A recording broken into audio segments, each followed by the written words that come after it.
Our next presentation will be given by Christine Garcia. Christine is a professor of medicine at UT Southwestern in Dallas. She will continue presenting the findings on telomerase-mediated progression of lung disease and has clearly been instrumental in discovery of multiple genes uncovering genetics of ILD. Christine. Thank you, Oliver.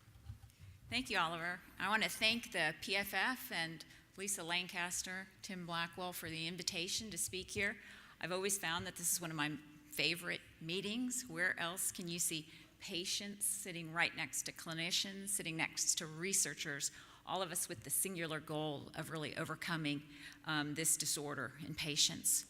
And so that makes this meeting really, really special. As we've heard, pulmonary fibrosis is a collection of multiple different diseases, and it makes it a very messy phenotype. Let's face it. It's a tough disease to study because it includes, according to us pulmonologists, more than, some would say hundreds, some would say more than 200 different clinical subtypes. Each individually may be rare, and there's the influence of age as well as environmental effects. Those different clinical diagnoses have a range of different prognoses, and even within one particular clinical diagnosis like IPF, there's a range of prognoses even for patients. But we know that the severe forms of disease are very difficult to treat, and many usually lead to lung transplantation. So this is my fourth talk at a PFF summit, and when I put together this talk, I was just amazed at the progress that has been made in covering the genetic underpinnings of this pulmonary fibrosis, because this was certainly not, the representation of genes was not, we didn't know as much 10 years ago. So I like to think of the different genes and divide them up in a number of different ways. First of all, the variants that can affect the different genes. Those variants can come in a number of different flavors. On the x-axis, you can map the allele frequency. That is, how common are the variants in the population, from being very rare on the left side to more common, extremely common on the right side. You can also map variants by their effect size, their relative effect sizes, as Mary Armanios just compared for telomerase mutations versus the MUC5B common genotype. And so you can think of variants and genes in those categories, but you can also think of them as genetic pathways. And certainly a trip to Vanderbilt here I would be remiss if I didn't remind the audience that the mutations in surfactant C and the surfactant genes, really they were some of the first to show that ER stress is one of the dominant pathways and mechanisms leading to pulmonary fibrosis in those patients. But as time has gone by, we see that there's multiple different genes with both rare variants and common variants that are affecting this pathway that Dr. Armanios just really clearly outlined for us, and that is the pathway of telomere shortening. Telomeres, as you know, are the ends of the chromosome. They cap the chromosome. So if it wasn't complex enough that there are multiple different genes that are linked to this one disease, there are multiple different variants or pathogenic variants or mutations in each of these genes. This is an old slide from 2010, and at that time, these were a number of pathogenic variants in TERT that had been linked to familial pulmonary fibrosis. We now know that there are over 100 different variants in that one gene alone, in TERT. It spans the coding region from the beginning to the end. And so it makes it very complex. This is different than cystic fibrosis, where there's one gene, CFTR, two mutations of which cause cystic fibrosis, and there's a common mutation, the delta F508. This disease is completely different. There's multiple different genes, multiple different pathogenic variants within each gene, and affected individuals only have one bad copy of this gene for most of the adult individuals with familial pulmonary fibrosis. So to make some sense of the complexity, I'd like to just really talk about three major points. The first is, and this has been alluded to by Dr. Armanios already, that there's excess telomere shortening, but there's also very strong genome-wide, statistically significant numbers of pathogenic variants in certain of these genes in this patient population. The second point I'm going to talk about is the clinical outcome associated with telomere shortening and pathogenic variants in genes of the telomere pathway. And finally, new evidence to look for mechanisms of compensation for these pathogenic variants. So if you start on the right-hand side of the general population, you can think of, as Dr. Armanios just mentioned, measuring telomere lengths. If we just pick as an arbitrary cutoff the 10th percentile, that means 10% of the population has a cutoff of telomeres less than that or shorter than that. In patients with severe pulmonary fibrosis and IPF, our work and others has suggested that the short telomere, that's 25 to up to 50% of those will have short telomeres. Recent work just published by Scott Palmer and David Goldstein suggests that in that population with severe pulmonary fibrosis, end-stage pulmonary fibrosis that required lung transplantation, that up to 11% had what they found were qualifying likely pathogenic variants in one of the telomere-related genes. When you think on the left-hand side, however, of that cohort that has familial disease, familial pulmonary fibrosis, we see that there's up to half of that group that has short telomeres, less than the 10th percentile. And we can explain now our cohort of over 200 families, about 30% have pathogenic or likely pathogenic variants in the telomere-related pathway. So you can see from this outline that really the discovery work was basically born out from the fact that those with the familial disease have an enrichment for these variants, and that explains now the more common or sporadic forms of pulmonary fibrosis. Statistically speaking, the enrichment of variants can be seen, and it has been seen now in 2 separate studies for 3 major components, all of which in the telomere pathway, the TERT gene, and then our work that linked variants, all loss-of-function variants in PARN, as well as loss-of-function and missense mutations in RTEL. And as we've just heard, they're all linked through their presentation in this pathway, which is the telomere pathway. So what does that mean for patients? What does it mean to carry one of these likely pathogenic variants in the telomere pathway? I want to highlight that this work was spearheaded by Dr. Chad Newton, who's in the audience here today. He basically went through and culled through our collection and identified from 64 families a total of 115 individuals who had pathogenic variants in one of 4 different genes. He then obtained all the primary data, and this was a heroic effort, so surgical lung biopsy, lung tissue, CT scans, etc. And we basically wanted to know what would be their diagnosis in modern times using our current gold standard of a multidisciplinary diagnosis scheme. When he did that, he found that about half of them had a diagnosis of IPF, but then we found a number of different diagnoses, including this pleuroparenchymal fibroelastosis. We had up to 20%. Now, maybe that's because our pathologist likes to stain all the biopsies with elastin stains, but through discussions of radiologist pathology and pulmonary, these were the diagnoses that were found.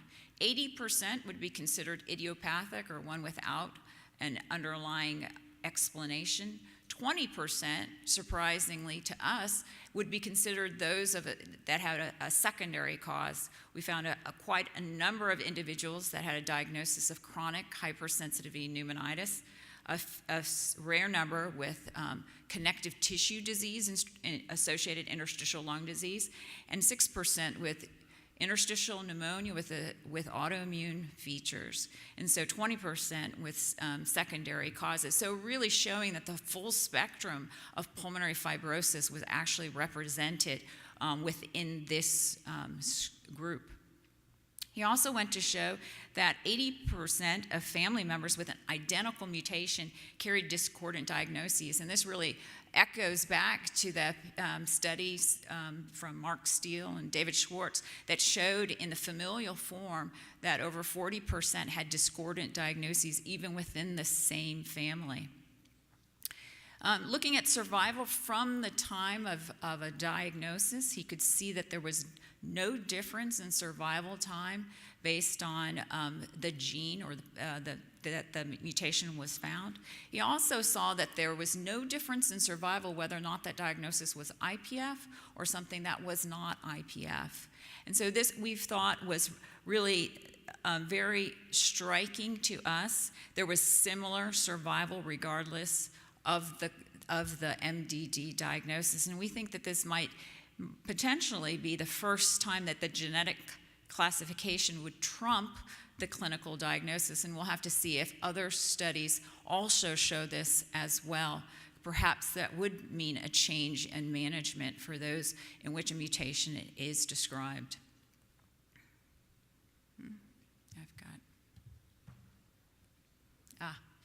And so the fact that there was poor survival in this group also bolsters earlier findings that shorter telomeres in those with a diagnosis of sporadic or non-familial IPF portends a worse survival. This is data from our Dallas cohort of all patients, and then excluding those who underwent lung transplantation, and we saw that if patients are segregated based on quartile of telomere length, those with the shortest telomere lengths did worse than those with the longer telomere lengths. And then in collaboration with Imre Noth from Chicago, and then Hal Collard and Paul Walters at UCSF, we found the exact same findings in their cohorts. So in 3 separate cohorts, we showed that telomere length portends worse prognosis for patients. And most recently, just this year, Brett Lay and Chad Newton have spearheaded a study to show the same type of trend of shorter telomere lengths portending worse survival in patients with chronic hypersensitivity pneumonitis. So those with shorter lengths here dichotomized at the 10th percentile, showing worse outcomes than those with longer telomere lengths. So what does that mean? And I will just put my perspective on that. As a pulmonologist, we know that there's multiple different diagnoses of interstitial lung disease. We know that clinical diagnoses can either portend a good or a worse prognosis, with IPF more on the right side of that spectrum. And I think what this data tells us is that short telomeres or variants, pathogenic variants in the telomerase pathway, really cuts through all of those on the right side of the slide. And it's telling us that that mechanism is part of the driving underpinnings of the mechanism for the progression of pulmonary fibrosis.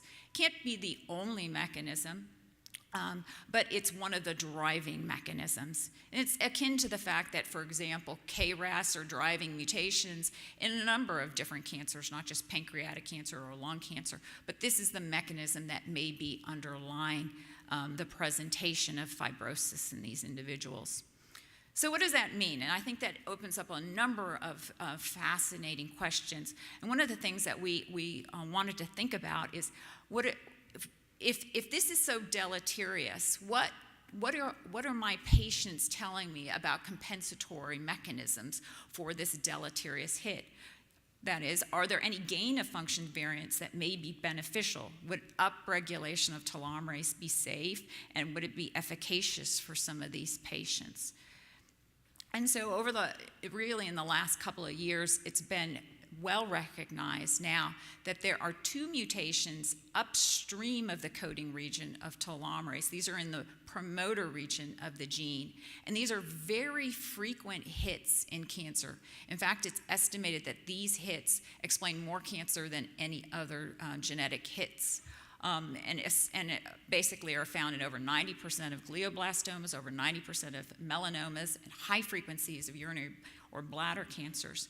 And they're at 2 discrete positions in the promoter, each one changing a C to a T, which allows a certain transcription factor or protein to bind there and increase the expression of telomerase protein expression, and that leads to longevity and an increased replicative potential for cells.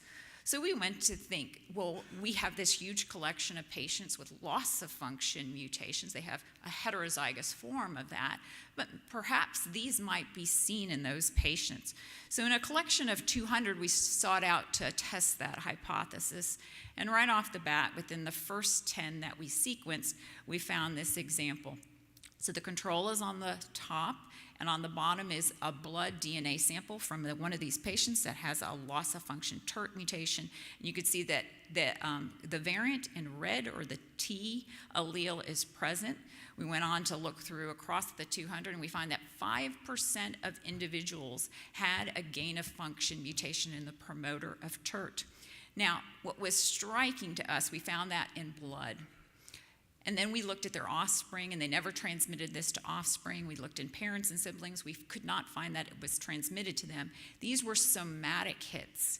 So these were hits in which the DNA of their blood cells had changed, but they were not in all of their cells. So if you took DNA from skin or any other part of their body, you would not find these.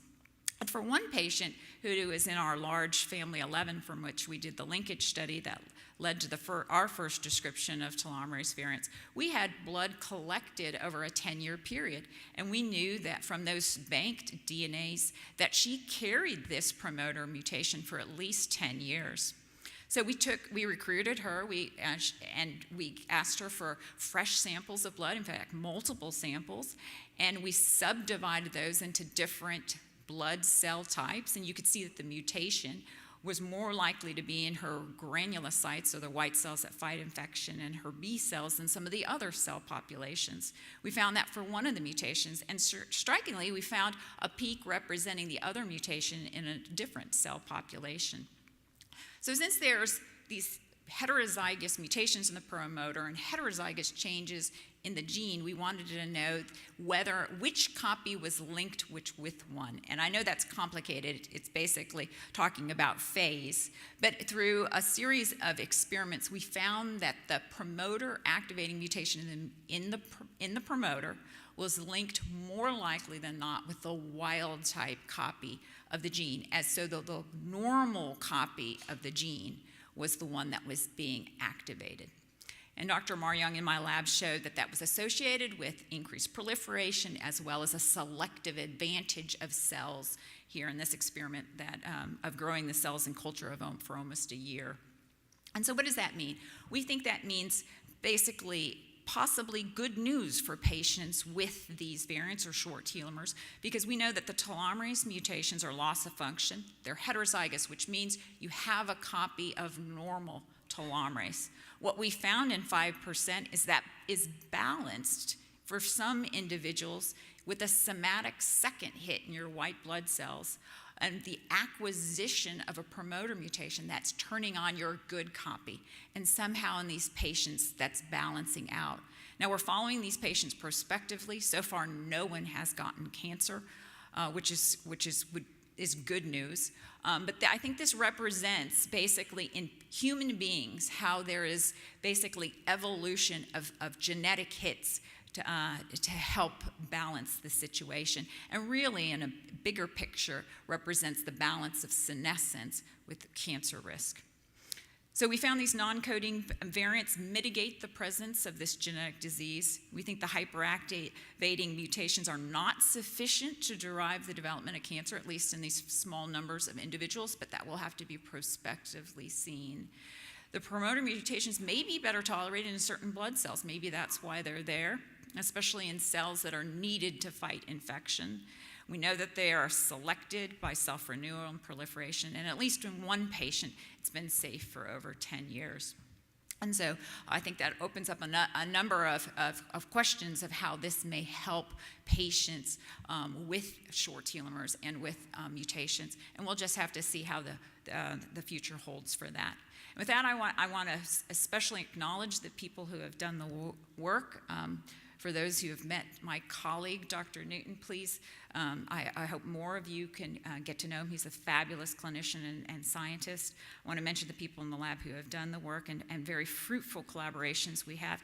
And I want to offer a special thanks really to the patients and the families. We have over 300 families collected in our Dallas cohort, over almost 4,000 patients now. And really, this body of work, as well as the bodies of work that you've seen, really represents the input of you as the patients and the families of these patients. Without you, we could not have done all this work, and it's for you that we are working. And in this picture here, it shows the members of the ILD team at UT Southwestern, and sitting appropriately in the center is our nurse practitioner, our glue, Tian. Thank you for all your help. Thank you very much.